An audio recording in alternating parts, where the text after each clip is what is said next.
المسلمين والمسلمات والمؤمنين والمؤمنات والقانتين والقانتات والصادقين والصادقات والصابرين والصابرات والخاشعين والخاشعات والمتصدقين والمتصدقات والصائمين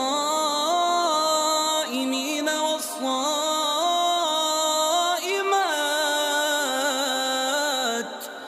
والحافظين فروجهم والحافظات والذاكرين الله كثيرا والذاكرات أعد الله لهم مغفرة وأجرا عظيما.